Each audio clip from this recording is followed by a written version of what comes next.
Assalamualaikum warahmatullahi wabarakatuh. Selamat berjumpa di YouTube channel Realita TV di acara Rata Rangkuman Berita yang menghadirkan berita-berita viral hari ini. Dan langsung saja kita simak berita pertama.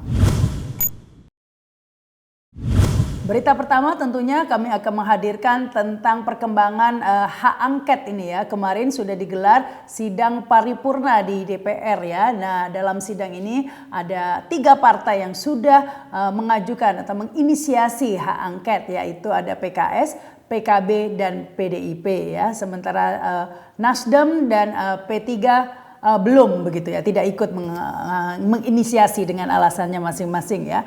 Menurut P3 pihaknya atau partainya sedang membicarakan ya tentang hak angket ini dengan para anggota fraksi di internalnya. Sementara Nasdem mengaku sudah mendukung ya sebenarnya hak angket pada pernyataan-pernyataan sebelumnya, namun belum disampaikan dalam rapat paripurna di DPR kemarin karena sudah jelas sikap Nasdem, dan Nasdem sendiri masih tengah mengumpulkan tanda tangan para anggotanya ya, sehingga nanti pengajuan hak angket ini bulat didukung oleh para kader Nasdem atau anggota DPR fraksi Nasdem begitu. Ini mungkin bisa diartikan ya, karena memang 2 partai ini Nasdem dan P3 ini masih banyak serangan juga, terutama P3 ya. P3 kita ketahui terancam tergeser oleh PSI ya, dengan penggelembungan suaranya yang mendadak dalam waktu 2 hari bisa sampai 100.000. Ini mengancam posisi P3 di parlemen. Mungkin P3 masih menahan diri ya untuk mengamankan para anggota legislatifnya. Demikian juga Nasdem ya, yang juga kabarnya tergerus suaranya dengan perolehan suara di pileg ini yang bisa berubah-ubah begitu ya, sehingga mungkin kedua partai ini P3 dan Nasdem masih menahan diri ya, mengamankan dulu ya para anggota legislatif terpilihnya ya, agar tidak digeser-geser, sehingga belum ada manuver ya, masih ditahan dulu sampai ada penetapan dari KPU. Demikian juga dari PDIP sebenarnya, meskipun sudah mengatakan menginisiasi juga hak angket ini, namun ketua DPR-nya Puan Maharani tidak hadir ya, karena masih berada di luar negeri, hanya menyampaikan pidato. Namun yang menarik, dalam pidato itu terkesan normatif ya. Pidatonya dibacakan oleh Wakil Ketua DPR Sufmi Dasko. Dalam pidato rapat paripurna pembukaan, Puan menekankan bahwa terhadap pemilu 2024 masih berlangsung sampai saat ini prosesnya. Yang menarik di sini, Puan mengatakan bahwa menang dan kalah selalu ada dalam setiap kompetisi termasuk pemilu. Dia menyebut bahwa setiap peserta pemilu sudah harus siap menerima kemenangan maupun kekalahan. Pemilu sebagai kompetisi, maka menang dan kalah selalu ada dalam pemilu. Kita dituntut untuk memiliki etika politik untuk siap kalah dan siap menang, begitu ya kata Puan dalam pidatonya. Ini tentu mengundang tanda tanya ya, karena kenapa yang disoroti ini adalah siap kalah dan siap menang, padahal semua orang tahu saat ini pembahasan tengah tertuju pada kecurangan pemilu itu sendiri, sehingga jika pemilunya curang sangat tidak relevan untuk membicarakan menang dan kalah, karena ya namanya juga curang, bagaimana kita bisa membicarakan siapa yang menang dan kalah. Tapi ini Puan Maharani dalam pidatonya sama sekali tidak menyinggung ya tentang masalah kecurangan pemilu, malah membahas tentang kesiapan menerima kemenangan dan kalah gitu ya. Ini menurut saya agak rancu ini pidatonya.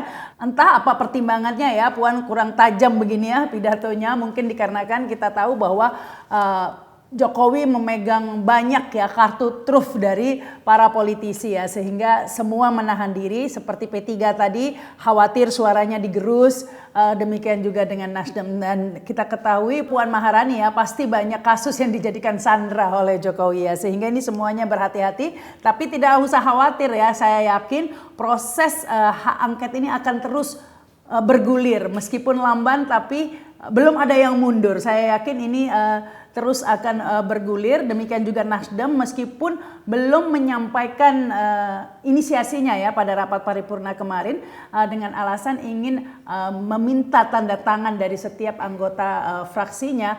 Ini juga masuk akal ya untuk mengantisipasi terjadinya anggota yang membelot, karena sempat beredar gosip ya akan ada uang 10 miliar bagi setiap anggota dewan ya untuk membelot. Nah, ini kita tentunya sangat berharap dari hak angket ini.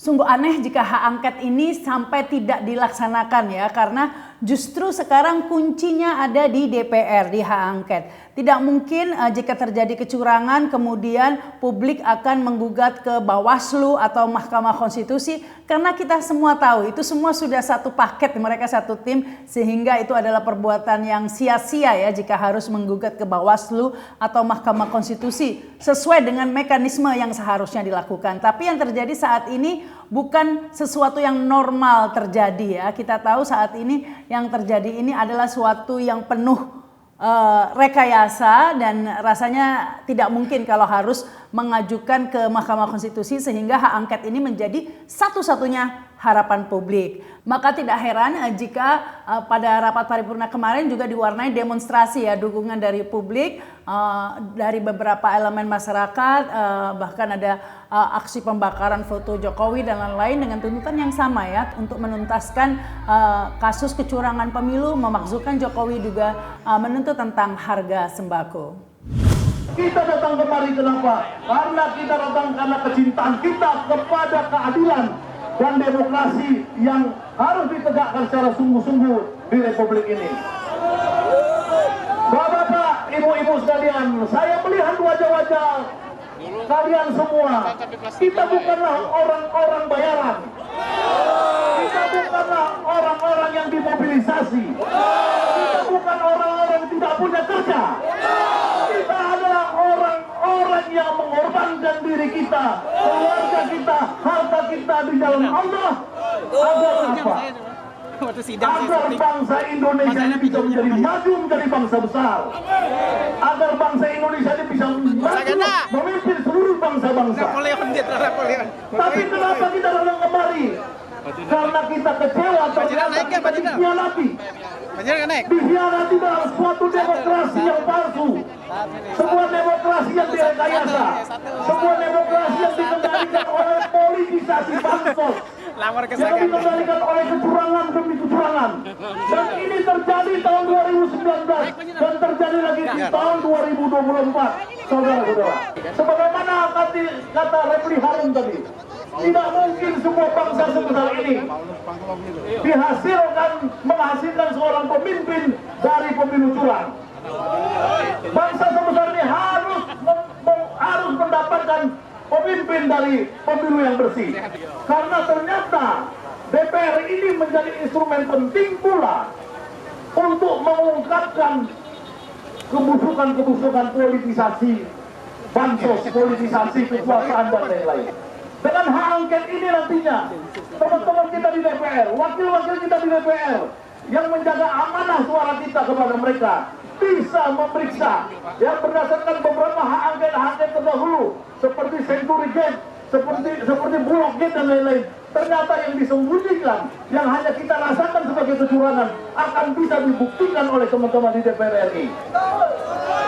Oleh karenanya yang disebut parlemen jalanan oleh Refli Harun tadi adalah bagaimana kita bersekutu mendorong teman-teman di DPR RI untuk melakukan pemeriksaan terhadap kecurangan pemilu.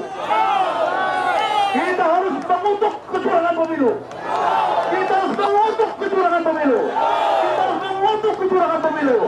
Terkait demo ini tampaknya masih dianggap enteng begitu ya oleh pemerintah. Setidaknya ini ditanggapi oleh Menko Polhukam Hadi Cahyanto ya, yang mengatakan bahwa demo menolak hasil pemilu dan menuntut adanya hak angket tentang kecurangan pemilu ini hanyalah riak-riak kecil dalam demokrasi. Karena pada kenyataannya masyarakat saat ini tengah dalam kondisi damai mencari nafkah seperti biasanya.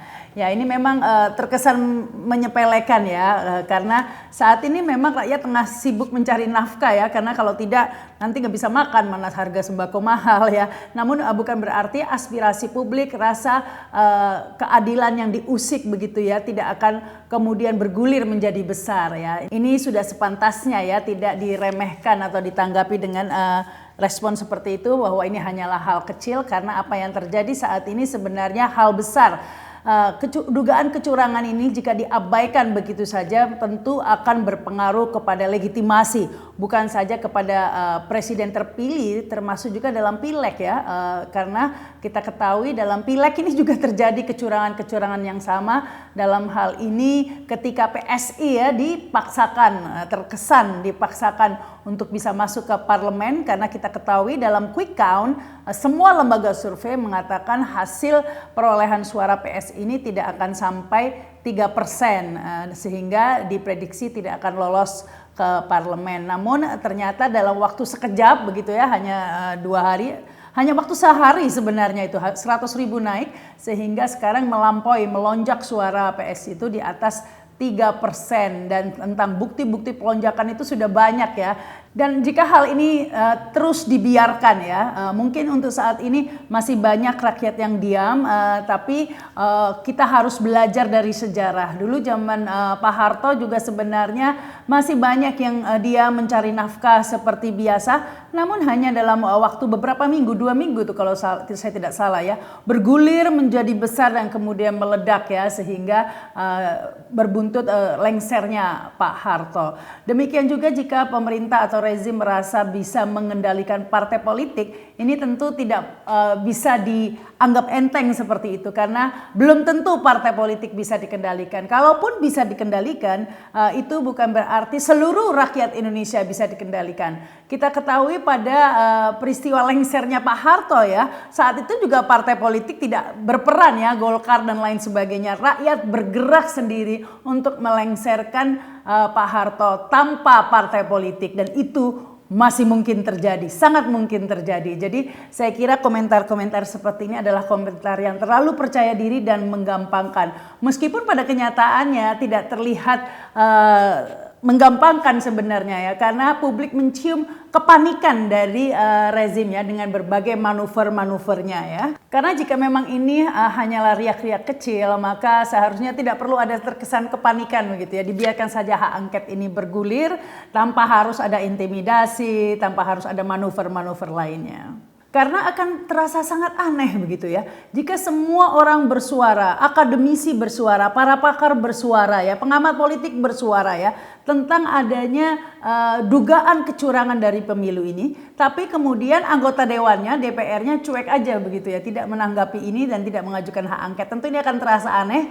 Yang pasti dengan digelarnya hak angket diharapkan bisa membuka semua dugaan-dugaan kecurangan ya. Presiden Jokowi bisa dipanggil ya, dan jika menolak hadir ini bisa dimakzulkan. Demikian juga ini KPU-nya ya, yang sebelumnya bersifat atau bersikap tidak transparan ya. Banyak menanyakan tentang IT yang tidak diaudit. Nah, ini jika ada hak angket tentunya KPU tidak bisa menolak lagi ya, karena kita tahu IT dari KPU ini misteri begitu, karena data-datanya sempat dikabarkan bahwa ini sebenarnya operatornya dari luar negeri, dari Singapura, Cina begitu, sehingga operator-operator KPU itu sebenarnya tidak bisa mengedit ya, hanya pura-pura sibuk begitu yang dikendalikan dari luar. Nah, benarkah seperti itu? Nah, ini kan perlu diaudit ya, karena selama ini komputer dari KPU atau IT dari KPU ini tidak pernah diaudit. Nah, ini jika sampai diberi hak angket kemudian bisa diaudit, ini bisa akan membuka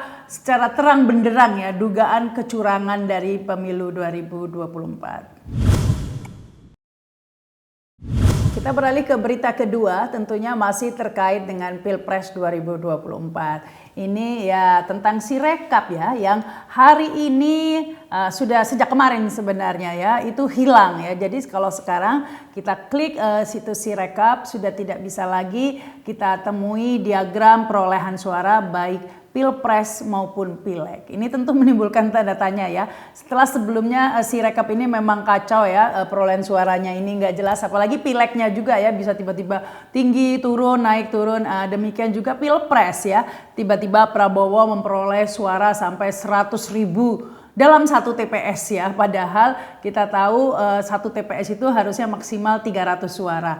Nah, ini bisa sampai 138.000 suara, dan demikian banyak sekali hal keanehan-keanehan, dan akhirnya hari ini Sirekap tidak bisa diakses. Menurut pihak KPU ini sengaja dilakukan karena terjadi kesalahan begitu ya, jika maka KPU memutuskan untuk menggunakan bukti asli otentik katanya ya, sehingga tidak menggunakan sirekap lagi karena jika terjadi kesalahan nanti akan menimbulkan prasangka di kalangan masyarakat, begitu katanya. Wah, kalau tidak ada sirekap bagaimana publik memantau ya, karena kan semuanya tidak bisa melihat bukti autentik yang dikatakan autentik itu, sehingga selama ini publik hanya memantau dari sirekap yang diharapkan ini tentu menghadirkan data yang benar karena ini adalah situs resmi dari KPU bukan situs hoax ya.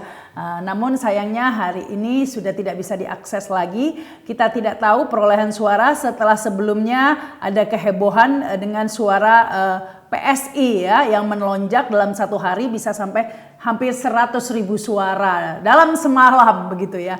Nah, keanehan-keanehan seperti itu saat ini sudah tidak bisa dipantau lagi oleh publik karena sudah tidak ada lagi di Sirekap ya. Dan sehingga publik hanya bisa menantikan ini sepertinya nanti pihak KPU mengumumkan hasil dari perolehan suara itu yang katanya berdasarkan bukti otentik. Tapi ini tentu menimbulkan pertanyaan ya, karena memang sejak awal perolehan suara, penghitungan suara ini sudah menunjukkan keanehan ya, karena seperti dikunci di angka yang gak pernah berubah ya, mulai dari 0 TPS atau 1 TPS sampai angka sudah 78% itu selalu angka yang diperoleh persentasenya tetap nggak berubah ya.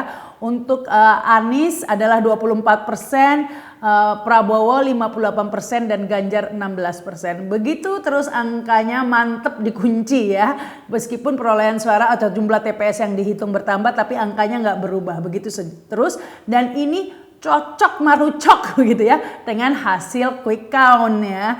Nah ini yang membuat pertanyaan, masa iya bisa suara nggak bisa bergerak begitu ya kayak dipanteng. Nah ini yang harusnya diaudit ya. Ini yang permintaan publik agar ada hak angket tadi itu untuk mengetahui, karena sempat ada salah satunya Roy Suryo itu yang mengatakan bahwa ini sebenarnya operatornya itu dari luar ya. Jadi ini sudah disetting angkanya dari luar, bahkan operator KPU tidak bisa mengedit. Jadi hanya pura-pura sibuk tapi tidak bisa mengedit. Angka itu sudah dimasukkan dari pihak luar. Operatornya katanya dari cloud di Singapura atau di Cina begitu. Nah tentunya ini harus dikaji atau diungkap ya sebenarnya seperti apa. Karena tidak ada yang tahu kebenarannya, mengingat KPU tidak bersikap transparan. Tidak mau diaudit sistem IT-nya, komputernya dan lain sebagainya. Sebenarnya permintaan ini sudah lama, jauh sebelum pemilu dilaksanakan ya. Tapi memang KPU tidak bersedia, dan ketika terjadi keanehan-keanehan semacam ini ya tentu tuntutan itu semakin menguat. Nah maka jangan sampai nanti KPU tiba-tiba tengah malam mengumumkan hasil perolehan suara yang tidak bisa dipantau dengan publik dan ternyata hasil itu sebenarnya adalah hasil perhitungan palsu ya. Jadi semuanya palsu nih nanti jangan-jangan. Tentu itu tidak kita inginkan ya. Kita ingin agar ini hasil pemilu asli ya, bukan pemilu yang sudah disetting hasilnya dari sebelum diselenggarakan pemilu. Dan kini kita sampai pada berita ketiga, ini ada Capres Ganjar Pranowo ya, di mana proses pemilu sebenarnya belum selesai ini ya, tapi sudah dilaporkan ke KPK oleh IPW, Indonesian Police Watch ya. Police Watch harusnya mengawasi polisi ya ini. Ini melaporkan Ganjar Pranowo ya atas dugaan menerima gratifikasi atau suap ini ya dari perusahaan asuransi di Bank Jateng. Nah, ini tentu banyak yang menilai lepas benar atau tidaknya terjadi tindak pidana korupsi, tapi kita tahu ya bahwa ini sangat bernuansa politik ya, karena terkesan siapa yang menjadi kawan ya aman begitu ya, kalau menjadi lawan ya ini yang terjadi. Itulah yang saat ini menjadi potret penegakan hukum di Indonesia. Karena kalau dipikir-pikir kita lihat kasus BTS saja ya, itu Menpora kita, masih Menpora nggak ya, belum diganti ya Dito Aryo Tejo itu ya, masih menjabat loh ya, padahal sudah disebut dalam persidangan menerima uang sebesar 27 M ya kalau nggak salah, dan itu sudah dikembalikan uangnya ke kejaksaan buktinya, dan banyak saksi yang mengatakan seperti itu. Dalam proses persidangan banyak yang mengungkap bahwa uang itu memang diserahkan kepada Dito, tapi anehnya Ditonya aman-aman saja, bahkan diganti saja dari menteri, tidak, masih menjabat sampai saat ini. Ini menariknya ya penegakan hukum di Indonesia. Sementara ini Ganjar Pranowo yang kebetulan merupakan sosok yang pertama kali menggulirkan ini ya hak angket tentang kecurangan pemilu dan sudah dilaporkan ke KPK ya. Ini semacam apa ya, peringatan bagi yang lainnya. Kita tahu ya ini ada Ganjar Pranowo satu partai dengan Puan Maharani, ini mungkin sinyal yang dikirim untuk Puan. Ini saat ini baru Ganjar nih yang kita laporkan, tidak menutup kemungkinan nanti akan merembet ke Puan Maharani. Makanya ini Puan tampaknya nggak berani galak-galak banget ya tentang hak angket, meskipun PDIP tetap menggulirkan, tapi seperti di balik layar Puan Maharaninya ya, bahkan tidak hadir dalam rapat paripurna kemarin dan pidatonya juga tadi netral. Nah demikian juga ini juga semacam peringatan bagi Caimin ya, yang sebelumnya juga sudah beberapa kali dilaporkan tentang kasus korupsi. Pertanyaannya, apakah para politisi kita akan gentar ya dan kemudian memilih untuk menjadi satu gerbong dengan Jokowi, yang penting dirinya aman dari proses hukum, ataukah mereka akan tetap melawan? Itulah yang dinantikan oleh publik ya. Jawabannya akan segera kita ketahui dengan proses hak angket. Jika kemudian ini meredup, itu berarti mereka memilih jalan aman dan melupakan ya aspirasi rakyat. Tetapi jika mereka mau menanggung resiko, apapun resikonya, tetap maju melawan segala keserakahan dan kelicikan ini, maka saya yakin publik akan memberikan dukungannya ya. Karena itulah makna dari pemimpin. Pemimpin adalah seseorang yang mau mengambil resiko untuk memperjuangkan kepentingan publik. Dan saya yakin itulah langkah yang akan diambil oleh para pemimpin kita ya. Saya yakin para pemimpin parpol, baik itu Nasdem, PDIP, PKS, PKB tidak akan mundur ya, tidak akan gentar dengan ancaman-ancaman itu. Karena hak angket ini adalah penentuan ya, to be or not to be ya. Jika kita mundur, itu artinya kita akan menyerahkan bangsa ini dalam suatu sistem kepemimpinan yang serakah dan licik. Dan kita akan menerima itu dan besar kemungkinan akhirnya kita akan mengikuti cara-cara serakah dan licik. Namun jika kita berani berjuang, berani menghentikan kegilaan ini, berani menghentikan atau melawan ya keserakahan ini, saya yakin ini adalah harapan baru bagi bangsa Indonesia untuk bangkit dan pulih. Kita sampai pada berita keempat yang juga ramai dibahas di media sosial ini ya, tentang wacana Jokowi yang akan bergabung ke Partai Golkar. Ya, wacana ini sebenarnya sudah lama bergulir ya, sejak PDIP dan Jokowi clash begitu ya, dan kemudian ini terdengar kabar begitu ya bahwa Jokowi mengincar Golkar. Padahal sebelumnya kita tahu ya, tapi ini sudah tidak mungkin terjadi ya, karena kita masih ingat ketika Jokowi diwawancara apa rencananya setelah tidak menjadi presiden. Waktu itu Jokowi mengatakan ingin pensiun dan pulang ke Solo, tapi tampaknya itu tidak akan terjadi.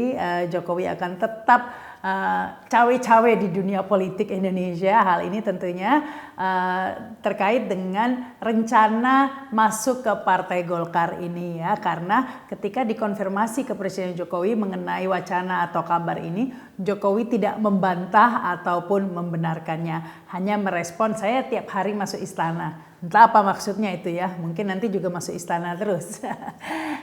Yang pasti saat ini sudah diatur begitu ya oleh Jokowi untuk Partai Golkar ini. Kita ketahui perolehan suara Partai Golkar juga cukup bagus, mengalami kenaikan signifikan pada Pilpres 2024 ini ya. Tampaknya ini bekal yang bagus buat Jokowi untuk kemudian dijadikan alat politiknya. Karena sebelumnya kan memang telah terjadi upaya-upaya untuk masuk ke partai lain selain PDIP, karena PDIP ini sudah tidak bisa lagi digunakan, sehingga kita tahu ada Muldoko ini yang pernah mencoba mengambil atau membegal Partai Demokrat, kemudian tidak berhasil, demikian juga P3 dan PSI. Namun PSI dan P3 dianggap kurang besar begitu ya, sehingga sekarang ini yang diincar sepertinya Golkar karena merupakan partai besar. Dan hal ini tentu menimbulkan berbagai respon, salah satunya politisi senior Golkar Yusuf Kala yang mengatakan bahwa untuk menjadi ketua umum atau pengurus di Golkar itu ada aturannya, yaitu harus 5 tahun menjadi kader Golkar. Tapi tentu ini bukan suatu masalah bagi Jokowi ya, yang bisa mengotak-atik aturan sesuka hatinya. Jangan lagi aturan partai, aturan negara aja bisa ditekuk-tekuk ya. Jadi ini tentu masih bisa mulus-mulus saja saya yakin untuk menguasai partai Golkar. Apalagi Airlangga Hartarto ketika diminta responnya juga mengatakan sah-sah saja ya. Karena semuanya ini tersandera kasus dan selain isu tentang Jokowi yang akan masuk ke Golkar, ini isu yang bergulir juga bahwa Bahlil ini yang akan menjadi ketua umum, yang akan disodorkan menjadi ketua umum Golkar dan Jokowi akan menjadi ketua Dewan Pembina ya. Nah ini tentu sangat mungkin ya jika dilihat peta politik saat ini, mengingat Bahlil ini memang tangan kanan Jokowi ya, dan banyak proyek-proyek strategi, salah satunya Rempang ya yang menjadi polemik justru diserahkan kepada Bahlil sebagai Menteri Investasi. Demikian baru-baru ini majalah Tempo juga mengungkap ya, yang kemudian berbuntut panjang digugat ke Dewan Pers atau dilaporkan ke Dewan Pers bahwa Bahlil ini juga terkait dengan kasus main tambang atau upeti main tambang ya di nikel. Ini dilakukan Bahlil menurut majalah Tempo, bahwa memang kita tahu ya beberapa waktu lalu Bahlil atau Menteri Investasi ini mencabut izin IUP ya, tambang-tambang termasuk tambang nikel ini sampai ribuan, dan kemudian meminta upeti begitu ya istilah majalah Tempo, untuk memperpanjang atau memperbarui izin tersebut dengan mematok harga hingga 25 miliar satu tambang ya. Itu ada ribuan tambang yang dicabut izinnya. Nah ini kasus ini bergulir, tentunya jika benar akan cukup banyak dana yang dimiliki oleh Bahlil untuk mengkondisikan ya, untuk merubah-rubah aturan di dalam Partai Golkar. Tentu bukan sesuatu yang sulit. Namun apa motivasi Jokowi untuk menguasai Partai Golkar? Nah ini karena sebelumnya sempat ada niatan untuk pensiun ke Solo begitu ya, tapi kok sekarang ingin menguasai Partai Golkar. Banyak pengamat mengatakan ya untuk mengamankan posisi Jokowi ya setelah lengser nanti, agar tetap mendapat dukungan politik di samping untuk menjaga Gibran ya, sehingga tetap punya bargaining politik dan melanggengkan dinasti politiknya ya, sebagai masih mempunyai alat politik untuk anak-anak atau keturunannya maju ya, karena kan masih ada Gubernur DKI ini kan bisa kalau ditunjukkan bisa Kaisang juga begitu ya mungkin, dan dinasti politik lainnya. Nah ini prediksi, tentunya prediksi mas publik yang mungkin tidak bisa dianggap dianggap enteng atau dianggap salah ya, karena sesuatu yang semula kita anggap tidak mungkin tapi ternyata itu terjadi. Misalnya ketika Gibran sebelumnya banyak mengatakan nggak mungkin lah Gibran jadi wapres, orang usianya nggak cukup, toh ternyata jadi. Demikian juga PSI, nggak mungkin lah PSI bisa lolos ke parlemen, karena pada kenyataannya lembaga survei dan quick count sudah menyatakan PSI tidak lolos. Tapi tampaknya tidak ada yang tidak mungkin bagi Presiden Jokowi ya. Demikian juga tentang Partai Golkar ini. Sepertinya Jokowi sudah benar-benar menyiapkan langkah-langkahnya ya, untuk kelanggengan dinasti politik untuk mungkin sampai 30 tahun ke depan. Dan kini kita sampai pada berita terakhir ini, berita kelima. Seperti biasa kami menghadirkan berita-berita yang kurang penting tapi mengemaskan ya. Kali ini setidaknya ini menimbulkan tanda tanya ya. Ini dikarenakan Presiden Jokowi ketika akan berkunjung ke Australia ya untuk menghadiri KTT ASEAN di Australia pada tanggal 5 sampai 6 Maret. Ini kemudian sebelum pergi mengeluarkan kepres ya untuk menunjuk Wakil Presiden Ma'ruf Amin sebagai PLT Presiden. Nah ini yang ramai dibahas di media sosial.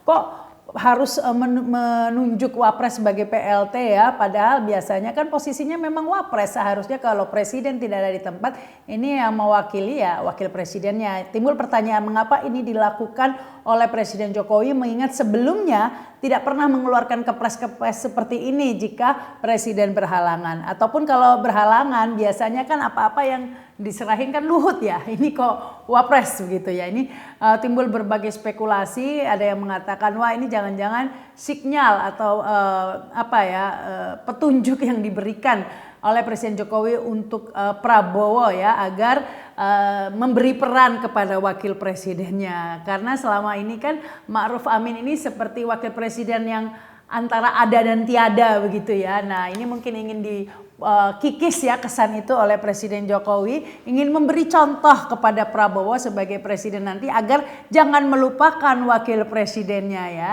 agar segera diberi tugas lah wakil presidennya, jangan gak dianggap. Mungkin itu. Ada juga yang spekulasi lainnya. Kalau menurut kalian seperti apa? Silahkan tulis di komen ya.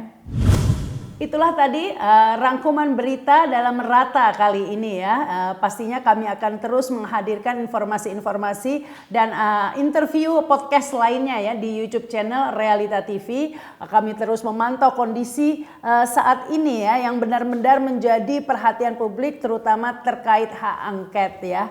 Masih terus dikawal karena saat ini semua tertuju kepada anggota dewan ya yang akan menggulirkan hak angket. Apakah ini akan terus jadi nih barang ataukah akan meredup dengan berbagai sandera politik ya. Jika ini akan terus berlanjut, kita tentunya berharap ya para singa-singa parlemen bersuara ya dan kemudian mengungkap dugaan kecurangan pada pemilu 2024 ini tentunya akan sangat baik bagi dunia politik kita. Menyala abangku. Baik, demikianlah Rata kali ini. Saya Rahma Sarita, terima kasih yang sudah menyaksikan tayangan ini. Jangan lupa subscribe dan komen. Assalamualaikum warahmatullahi wabarakatuh. Sampai jumpa.